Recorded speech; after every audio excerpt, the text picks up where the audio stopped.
Hingað er kominn Jónas H. Haralds, bankastjóri fyrrverandi í Landsbankanum, efnahagsráðgjafi, ríkisstjórna og fleira. Velkomin Jónas. Takk fyrir. Ég ætlaði nú að fá að heyra í þér efnahagsmálin og sitt hvað fleira, Evrópusambandið, virkjanamál kannski.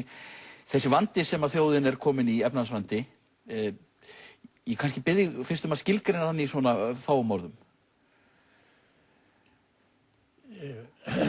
Það sem mér finnst skipta mestu máli að við erum komin með að sjálft peningakerfið sem við búum við, lifum við, sem grundvöllur að heilbrigðu efnahagslífi í landinu, að það er í uppnámi. Og þar með gengi króna líka. Náttúrulega, ef við lítum tilbaka og horfum til hvernig okkar fyrirkomulag á þessu hefur verið, þá höfum við, ef við ferðum nógu langt aftur í tímann, þá höfum við verið í erlendu myntsamstarfi. Við vorum með í gullfætinum, við vorum Norðurlandakrónur voru í myntbandalagi á gullfæti fram að fyrri heimsstyrjöld. Síðan riðaðist það náttúrulega á styrjaldarárunum. Og eftir styrjöldina þá aftur leitað í gullmyntfótinn sem að við vorum að reyna líka en varð ekki af, en í staðinn bundum við okkur við sterlingspundið 1925. Já. Þannig að við vorum óbeint hluti á gullfætinum allt fram til 1939 þegar að við lækkum gengið. Síðan eftir styrjöldina þá kemur nýtt alþjóðagjaldeyriskerfi, Bretton Woods-kerfi. Við erum með þar frá byrjun, en ekki sem virkir aðilar í raun og veru, því við vildum ekki fara eftir reglunum í byrjun, leiðrétta gengið, sem var nú aðalatrið. En eftir að við gerum það og verðum virkir þáttakendur í Bretton Woods-kerfinu, það er 1960, þá erum við það þangað til að það kerfi líður undir lok. Við höfum sem sagt reynslu af því að vera í myntsamstarfi erlendis, í hluti af erlendum myntkerfum sem hefur gefist vel. Þegar við höfum verið með krónuna upp á eigin spýtur, hvað sem með fljótandi gengi eða öðruvísi, þá hefur þetta gengið miklu vel fyrir okkur.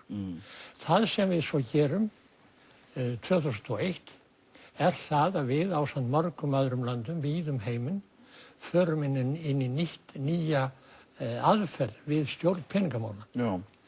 Það er að segja verðbólgumarkmiðin og nota vextina sem stjórntæki til þess að halda verðbólgunni niðri. Þetta var gert víða heim og mikla vonir bundnar við það. Ég hafði meðal annarra mikla vonir við það líka. Nú erum við búin að lifa við þetta kerfi í 7 ár. Og það hefur ekki gefist vel. Það hefur heldur ekki gefist vel alls þar annars staðar. En hér hafa markmiðin ekki náðst.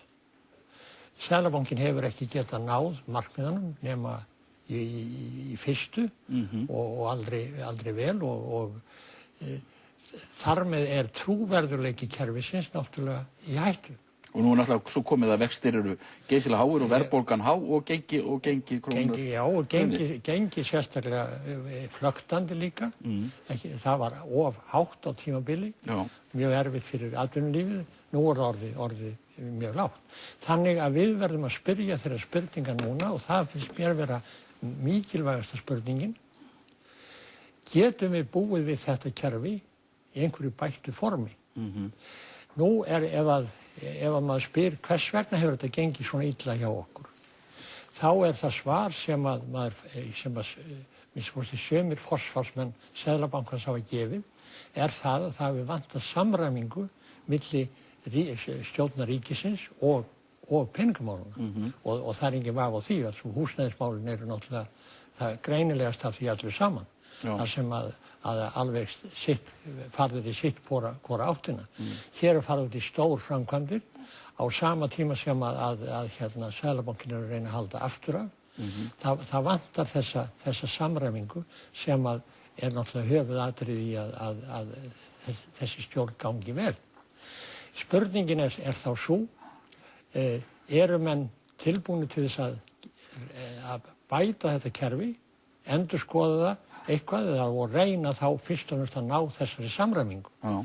Þetta töldum við Einar Benediktsson í grein sem við skrifuðum í Morgunblaðið nýlega að væri eðlilegt að Seðlabankinn svaraði þessari spurningu sjálfur. Finnst þér hann hafa svarað þessari spurningu? Nei, hann hefur ekki. Hann verður auðvitað að fara eftir lögum sem honum eru sett. Og hann á ekkert eftir þeim lögum að meta hvort að kerfið hafi gefist vel eða illa. En mér finnst eðlilegt að hann núna geri yfirlit yfir þetta tímabil og gefi niðurstöðu það hvort að þetta sé líklegt að þetta yfir höfuð geti gengið. Ég held það ekki, en vegna það ekki bara þessi skortur og samræmingu sem við höfum verið að tala heldur það að kerfið eins og það verkar og eins og það notað fer í gegnum gengið og þar sem stangast hvert á annars horn að samanlegi sem að Seðlabankinn hækkar vextina hérna, þá hækkar gengið og þar með innstreymi af erlendu fjármagni inn til landsins og lántökur innanlands, erlenda lántökur í staðinn fyrir innlendar. Þannig að það eru mótsagnir í sjálfu kerfinu. Ég sé ekki lausn á þessu en ég vildi afskaplega gjarnan fá slíkt yfirlit af þeim sem kunnastir eru þessi mál og færastir það og þeir ættu einmitt að finna innan Seðlabankann. En í greininni ykkar þá skrifið þið Einar að í rauninni verði traust staða þess að ekki tryggð nema innan myntsamstarfs Evrópu. Það er það sem að liggur undir niðri og við álítum. En mér finnst sjálfsagt að ganga úr skugga það. Hvort að hægt er að halda áfram með þetta fyrirkomulag sem við erum með og þá á hvern hátt. En þá þarf maður að taka geysilega mikið til í ríkisbúskapnum og skera niður og líklega eru stóriðju framkvæmdir alveg út úr myndinni ef þetta kerfi á að virka hjá okkur. Það sem er mjög ofarlega í mínum huga búið að vera lengi er þessi skortur á samræmingu.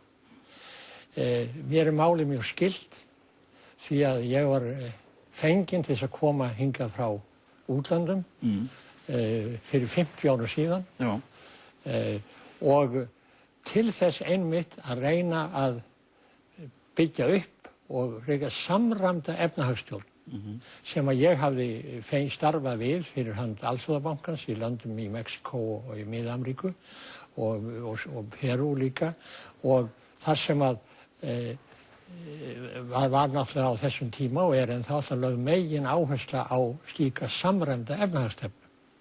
Og þetta var gert með því að það var sett á stofn efnahagsráðuneyti fyrst sem síðar breyttist í efnahagsstofnun og síðar nefnd þjóðhagsstofnun. Það var það talað milli ráðherranna Ólafs Thors og Gylfa Þórs Gíslasonar undir hvern þessi stofnun ætti að heyra og Ólafur taldi að hún ætti að vera hjá forsætisráðuneytinu. Gylfa fannst að viðskiptaráðuneyti sem eins konar efnahagsráðuneyti ætti að koma þarna að. En ég vildi ekki blanda mér í málið en ég taldi Ólaf hafa rétt fyrir sér og Gylfi féllst á það líka og var fullilega ásáttur með það. Þannig að efnahagsstofnunin heyrði undir forsætisráðuneytið og þar var staðurinn.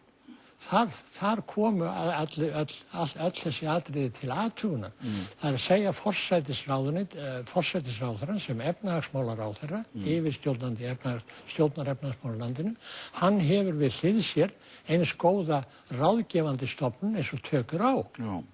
Og þetta var hér í langan tíma og gekk vel. Líka þegar mikil áfall riðu yfir. En þetta er ekki lengur til og hefur ekki verið til núna í meira en áratug. Og þjóðhagsstofnun var lögð niður eins og... Þið finnst vanta sjálfstæða stofnun, greiningastofnun? Ekki sjálfstæða, hún verður að vera... Já, ég sem sagt. Og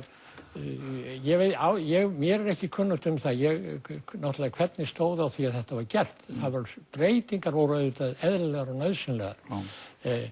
Hluti af verkefni þjóðastofnunar áttu heima hjá Hagstofunni. Þeir hefðu lent hjá þjóðastofnun eða efnahagsstofnun á undan vegna þess að Hagstofan var ekki tilbúin að taka þau að sér á þeim tíma. Það var eðlilegt að þau flyttust. En að öðru leyti þá grunar mig að það hafi verið trúnaðarbrestur á milli sérfræðinga og stjórnmálamanna. En slíkan trúnaðarbrest verður